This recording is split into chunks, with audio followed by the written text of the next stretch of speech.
విశ్వేశ్వర్ రెడ్డి గారు మనతో పాటు జాయిన్ అయ్యారు. విశ్వేశ్వర్ రెడ్డి గారు నమస్తే అండి. విశ్వేశ్వర్ రెడ్డి గారు మ్యూట్లో ఉన్నట్టారెడ్డి ఆయన. ఓకే. విశ్వేశ్వర్ రెడ్డి గారు మ్యూట్లో ఉన్నట్టున్నారు, ఒకసారి చూడరా. ఇప్పుడు ఉందా అండి? ఓకే అండి. ఇప్పుడు తమ దేశవాసుల్ని గొలుసులతో బంధించి అంత అమానవీయంగా చేయటాన్ని మనం ఎలా చూడాలండి? అంటే ఇప్పుడు నమస్కారం అండి. రైట్. నాకు ఒకరు శ్రీనివాస్ గారు ఉన్నారు, ఇంకొకరు లైన్ లో ఎవరున్నారండి? పాపారావు గారు. పాపారావు గారు. నమస్కారం అండి, పాపారావు గారు, శ్రీనివాస్ గారు. నేను ఇక్కడ పెద్దపల్లి, కరీంనగర్ జిల్లా వాస్తవ్యుని. గత 26 సంవత్సరాలుగా అమెరికాలో ఉంటున్నాను. ప్లస్ మాకు అమెరికాలో ఇమిగ్రేషన్ లా ఫర్మ్ ఉంది. అమెరికాలోనే, అంటే వాషింగ్టన్ DC వేదికగా నేను ఉంటున్నాను. ఇప్పుడు ఇక్కడున్న చాలా మంది అనలిస్టులకు, చాలా మంది అనలైజర్లకి, or whatever the opinion makers కి అక్కడ గ్రౌండ్ రూల్స్ తెలియదు. సో ఇక్కడ ఏంటంటే ఏమైంది పక్కకు పెట్టేసి నేను నివసిస్తున్నాను, వేరే వాళ్ళ ఎగ్జాంపుల్ అక్కర్లేదు. మేము చేసే మా బిజినెస్ ఇమిగ్రేషన్ లా, వేరే ఇంకేం లా, ఫ్యామిలీ లా, రియల్ ఎస్టేట్ లా, ఇన్కార్పొరేషన్ లా, టాక్సేషన్ లా, ఇవన్నీ ఉంటాయి. మేము అవేం చేయం, ఓన్లీ ఇమిగ్రేషన్ లా. ఇక్కడ చాలా క్లియర్ గా ట్రంప్ గారు ఏం చెప్పారంటే, అమెరికా ఈజ్ ఇమిగ్రెంట్ కంట్రీ, ఎవరైనా రావచ్చు. డిఫరెంట్ వీసా టైప్స్ ఉంటాయి. ఆల్ఫాబెటికల్ లెటర్లో A to Z ఉన్న ప్రతి లెటర్కు ఏదో ఒక వీసా టైప్ ఉంటుంది. అమెరికాకు ప్రతి ఒక్కరు రావచ్చు, పనిచేయవచ్చు లీగల్గా. ఎక్కడైనా అది గ్యాప్ ఉంటే అది వయలేషన్ కిందకు వస్తుంది. ఇమిగ్రేషన్ నేషనాలిటీ యాక్ట్ అనే రూల్ ఉంటుంది. ఆ బుక్లో ఉన్న నేషనాలిటీ యాక్ట్ ప్రకారం వాళ్ళు అక్కడ పనిచేయాలి.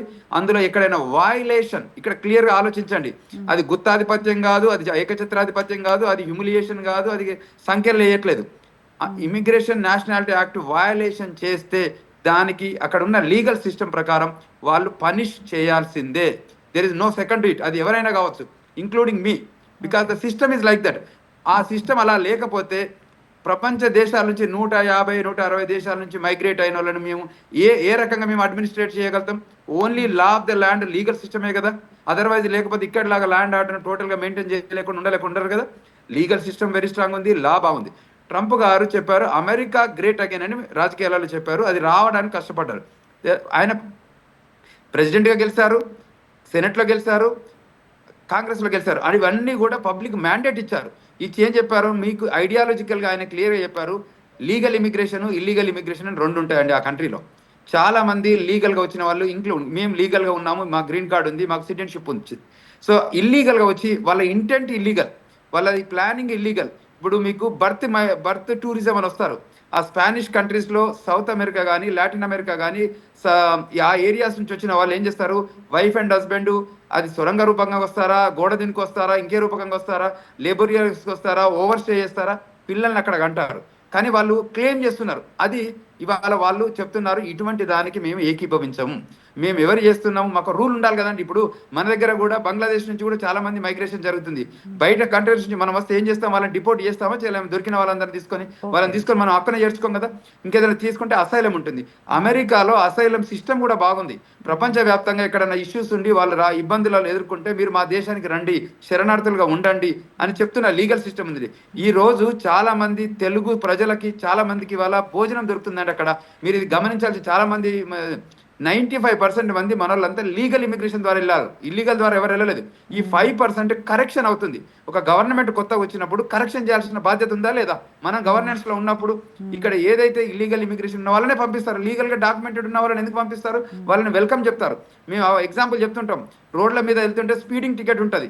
సో అందరూ 65 వెళ్ళాలంటే 70 వెళ్తే స్పీడింగ్ ఇస్తారు, టికెట్ ఇస్తారు. ఏంటి, వాళ్ళ సేఫ్టీ, వాళ్ళ సెక్యూరిటీ కోసం వాళ్ళు స్పీడింగ్ టికెట్ ఇస్తారు, ఫైన్ వేసి బాబు అట్లా వెళ్ళకండి, జాగ్రత్తగా ఉండండి అని చెప్తారు. That does not mean that మమ్మల్ని పబ్లిష్ చేసినట్టు కాదు. అదే విధంగా ఇవాళ సంఖ్యలు వేసినా ఏదేసినా వాళ్ళ వయలేషన్ కౌంట్స్ అంటారు. ఇక్కడ లాగా కౌంట్స్ బేస్డ్ మీదనే వాళ్ళని అరెస్ట్ చేస్తారు. కౌంట్స్ కూడా చెప్పొచ్చు కదా అని. లేదు, మీరు మిస్టేక్ చేస్తే ఆ దేశంలో లీగల్ గా మీకు తెలుసు కదా, లా ఆఫ్ ద ల్యాండ్ ఎంత స్ట్రిక్ట్ గా ఉంటుందంటే ఇట్ ఈస్ అ క్లియర్. ఇప్పుడు ప్రతిదానికి ఒక కాన్స్టిట్యూషన్ ఉంటుంది, ప్రతిదానికి ఒక బైలాస్ ఉంటుంది, ప్రతిదానికి ఒక ఎగ్జిక్యూషన్ ఉంటుంది. మన పోలీసు వాళ్ళకంటే అక్కడ పోలీసు వాళ్ళు చాలా పద్ధతిగా డీల్ చేస్తారు. ఇంకా ఇక్కడ అంటే ఈ మధ్య మన పోలీసింగ్ సిస్టమ్ మారింది కానీ బట్ అదర్వైజ్ మీకు తెలుసు కదా ఎట్లుండేది ఇక్కడ పోలీసింగ్ సిస్టమ్.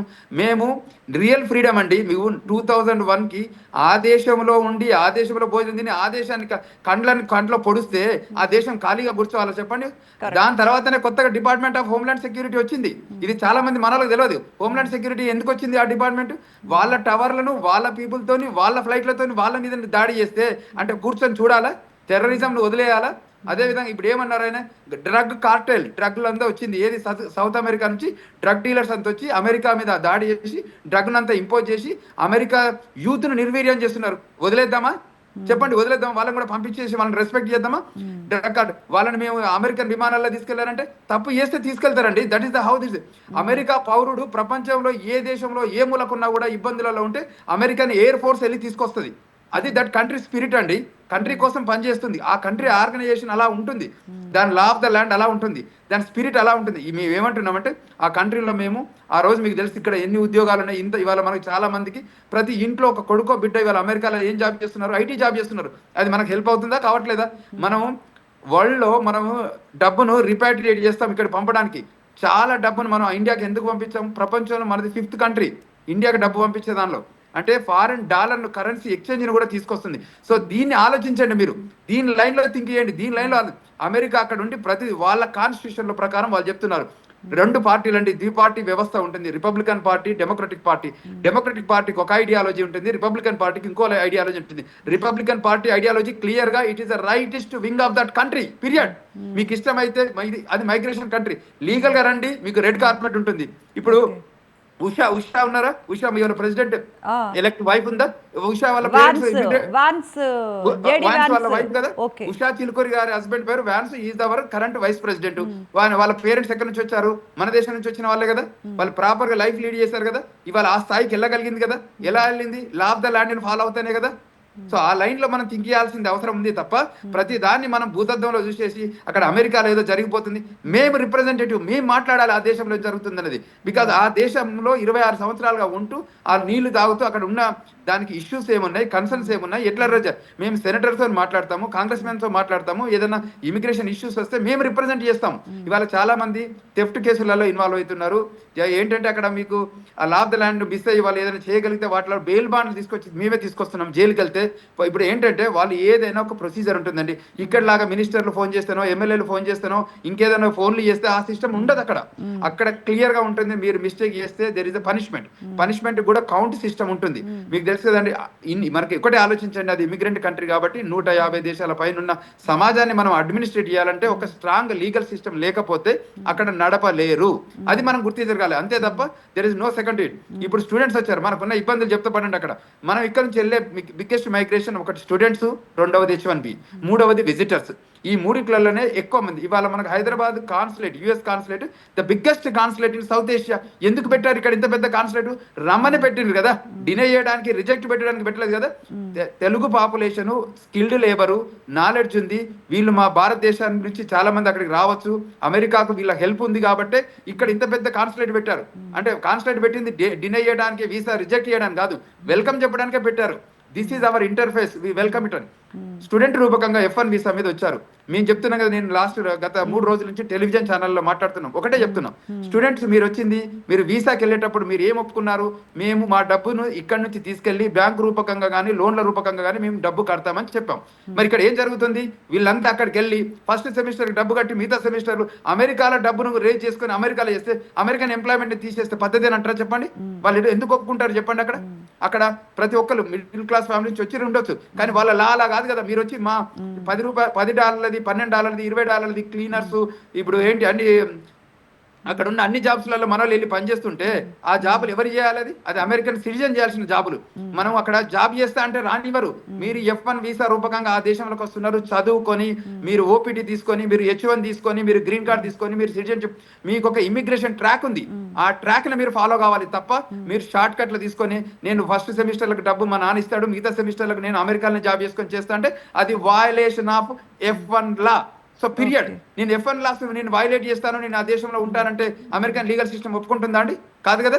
అదే విధంగా H1B ఉంటుంది. ఇవాళ నాకు 4-5 కేసులు వచ్చాయి, 3 జైల్లో ఉన్నారు, వచ్చారు ఇవాళ మార్నింగ్ నుంచి డిపోర్టేషన్ వచ్చాయి మా దగ్గర. మా లా ఆఫీస్ లో ఉన్నాయి ఇవాళ కేసెస్.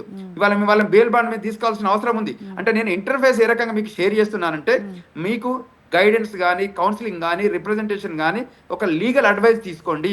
అది మన భారతదేశంలో పుట్టినట్టునే ప్రతి పీపుల్ కి బర్త్ రైట్స్ ఉంటాయి, మైగ్రేషన్ రైట్స్ ఉంటాయి. ఇప్పుడు మన వీసా ఉంది కదా, ప్రపంచంలో మన వీసా పవర్ఫుల్ కదా. అమెరికన్ సిటిజన్ అయినా ఇండియాకి రావాలంటే వీసా తీసుకొని రావాలా, లేకపోతే OCI తీసుకొని రావాలా. మనకు వీసా అమెరికన్ సిటిజన్ కూడా ఇక్కడ వీసా 60,000 పెట్టలేదు. ఇప్పుడు ఈ మధ్య మొదలైంది, కానీ చాలా ఏళ్ళ హిస్టారికల్ గా కూడా చూస్తే మనకు వీసా సిస్టమ్ ఉంది. మనం ఎంత స్ట్రాంగ్ ఉన్నాము, అమెరికాకు ధీటుగా మనం ఇక్కడ ఇమిగ్రేషన్ సిస్టమ్ మెయింటైన్ చేస్తున్నాం. సో అంచేత మనం ఎటువైపు చూసినా అమెరికా కూడా నైస్ కంట్రీ అండి, డెమోక్రటిక్ కంట్రీ. ఇండియా లాగా కూడా డెమోక్రటిక్ కంట్రీ. కాబట్టి మనం 2 కంట్రీలో కూడా world biggest democracies India and America. So ఈ లైన్ లో చూడండి, ఏదైనా ఒపీనియనైజ్ అయితే మాట్లాడండి, మేము షేర్ చేస్తాము సెనేటర్లతో, కాంగ్రెస్ మెన్తో మాట్లాడే right. Vishweshwar Reddy garu, you are supporting Trump's actions. I will get back to you.